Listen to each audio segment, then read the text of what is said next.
tidak kunjung solutif memberi solusi kepada kita. Setiap hari yang kita temukan hanya berita-berita dan terus berita.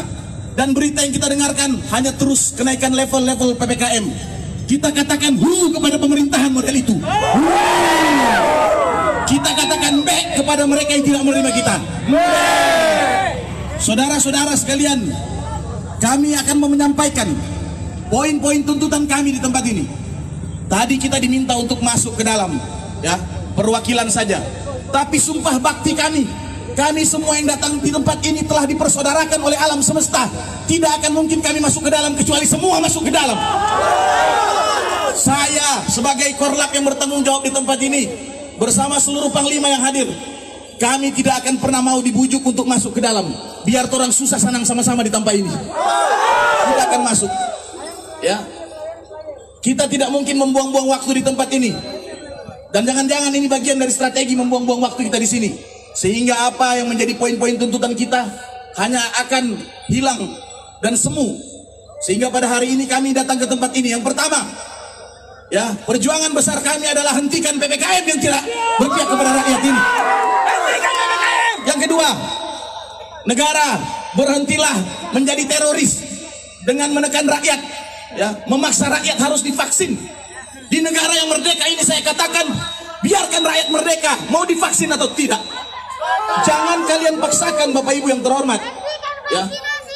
Boleh kalian paksakan kami vaksin, tapi tanda tangani dulu 10 miliar kalau terjadi apa-apa setelah saya divaksin. Ratusan orang, bahkan sudah ribuan orang di Indonesia ini telah meninggal dunia setelah vaksin. Apa yang kalian gantikan terhadap mereka? Jutaan manusia di sana ketakutan vaksin. Perlu saya sampaikan di tempat yang terhormat ini, kalaupun banyak masyarakat mau divaksin, demi Tuhan itu bukan karena dorang berpikir tentang kesehatan, tapi dorang takut ada apa bantuan, kasihan. Begitu kejamnya negara mengatur keadaan ini. Kami tidak anti vaksin, tapi kami tidak suka cara-cara penindasan seperti ini. Kami tidak anti dengan vaksin, tapi tolong jangan jadikan vaksin sebagai alat bergaining dengan kami. Dulu ketika kalian membutuhkan suara kami tidak meminta syarat apa-apa kepada kalian. Kenapa sekarang giliran kami datang kalian mau memberi banyak syarat kepada kami? Kepada semua kita yang hadir di tempat ini, dengarkanlah dan ingatlah kejadian sore hari ini. Ya, kita simpan di dalam memori, ingatkan kita. Kita kenal 45 manusia yang ada di dalam sana. Berhenti memilih mereka kelak ketika mereka membutuhkan kita. Betul. Ya, kita simpan dalam memori ingatan kita, saudara-saudara sekalian. Kita ingat kejadian ini sebagai penistaan terhadap masyarakat Sulawesi Utara, di mana pintu gerbang rumah rakyatnya tidak terbuka untuk rakyatnya sendiri. Betul. Ya. Kami juga meminta kepada pihak aparat kepolisian. Selalu saya sampaikan bahwa dampak PPKM ini bukan sekedar kesehatan belaka, Bapak Ibu. Ya, telah terjadi begitu banyak kriminalitas di luar sana. Kriminalitas terjadi di jalan-jalan, bahkan KDRT meningkat di era PPKM. Angka perceraian pun tumbuh subur di era PPKM. Ya, begitu banyak orang di PHK. Ya, begitu banyak orang di PHK. Begitu banyak orang dirumahkan. Para pedagang asongan, para pemilik warung-warung kopi, para pemilik kafe hampir gulung tikar karena setiap waktu harus membayar pajak, tapi income terhadap kafe mereka tidak ada, Bapak Ibu sekalian. Dan ini berdampak kepada para pekerja seni kita, berdampak kepada para pengamen. Mereka pekerja-pekerja seni ini terdampak. Multiplier efek dari PPKM ini adalah mereka dirumahkan dan tidak bekerja.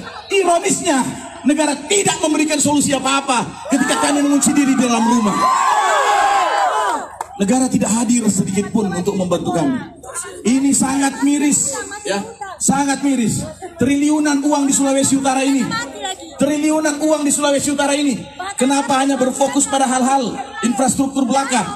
Apa karena ada keuntungan yang lebih di sana untuk kantong pribadi?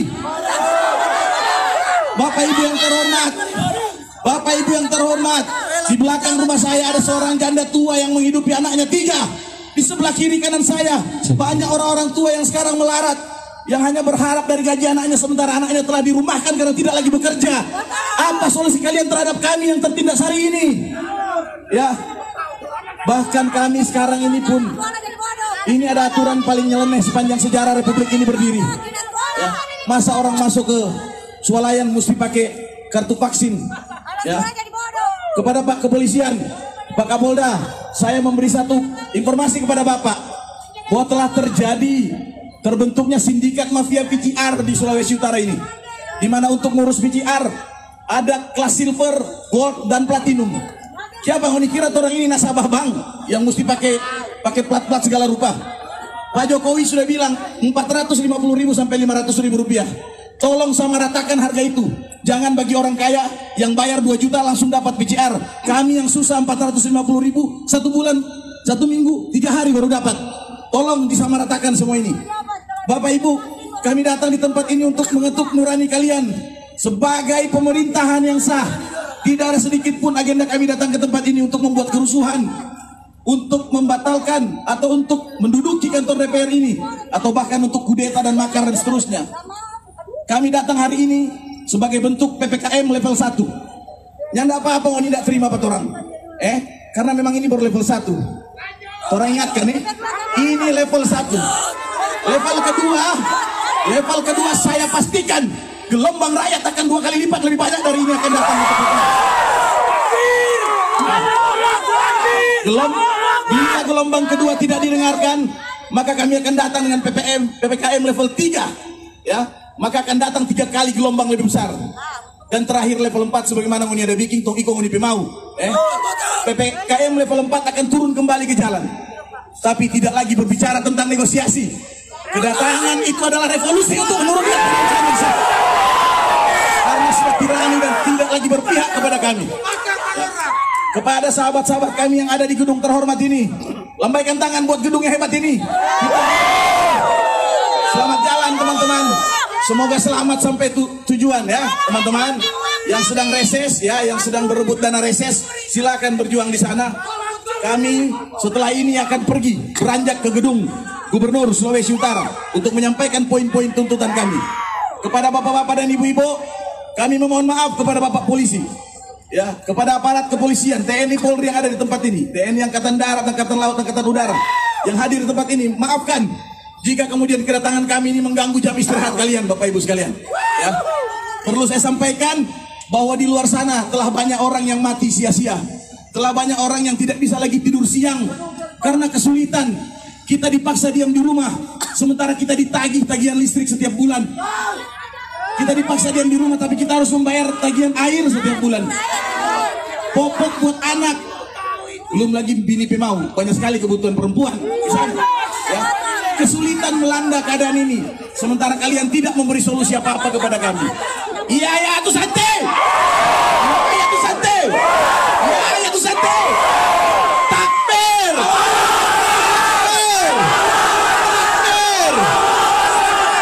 Syahadat jangan lupa. Syahadat.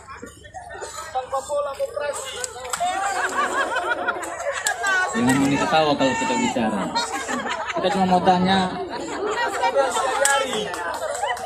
Tidak, tadi sebenarnya mau masuk di dalam 30, mau duduk itu ruangan rapat dewan, mau simulasi. Ada dewan yang ada yang dari rakyat. Tetapi Korla bilang sudah Jo. Tadi kita semua suruh dorong masuk lewat sebelah supaya polisi ada pekerjaan sedikit dong, Yoto. Cuman yang lebih penting di kantor gubernur. Cuma satu hal yang kita mau kasih tahu.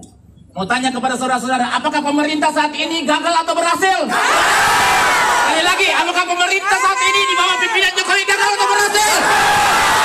Sekali lagi, apakah pemerintah saat ini dengan kementerian dan segala macam kerjasama dengan asing dengan segala macam hutang-hutang negara, apakah berhasil atau gagal? Apakah pemerintah berhasil mengatasi pandemi atau gagal? No, kalau pemerintah gagal,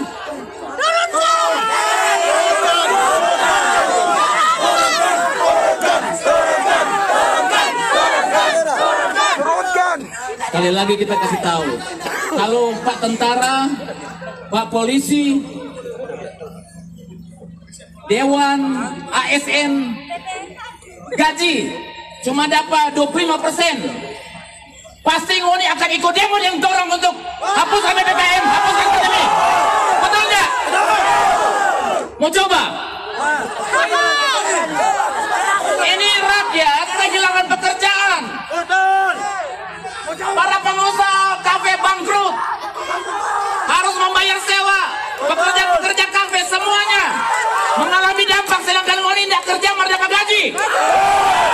Coba kalau rakyat menuntut, pasti tidak mau gaji orang kadang mau tidak kerja.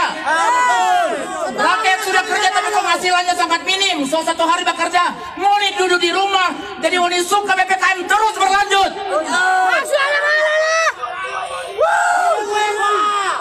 Ini apa ini dia?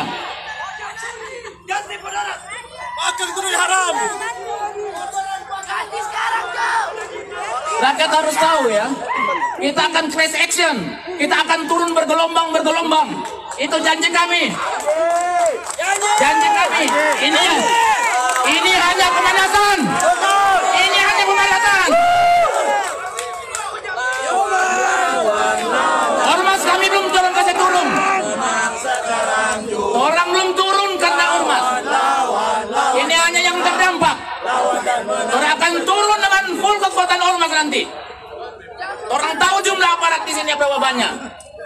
Orang tahu ini berkemampuan. Dan ngoni bukan musuh orang. Kita tahu aparat kepolisian TNI berperang antara jabatan, antara perintah atasan dengan hati nurani kalian. Tapi saya tahu kalian juga rakyat. Kalian punya anak, rakyat juga. Kalian pensiun, kalian menjadi rakyat. Kapan kalian mau berjuang untuk rakyat? Kalau kalian laksanakan tugas karena kalian digaji. Kami berjuang di sini tidak digaji. Ini saudara tukang tagi dari Bang Mosi atau sampai rumah, atau sampai kendaraan motor ring oto. Betul itu. Emang sedap? Mau ini tidak ada, mau dicuek dengan rakyat. Presiden engkau cuek dengan rakyat kau. Orang berjuang di sini 80% pilih Jokowi. Kemudian begini per Sulawesi Utara. Itu keterlaluan. Presiden engkau keterlaluan. Keterlaluan engkau. Siapa debat tadi mau besok? Sekian ya. Iya, ya,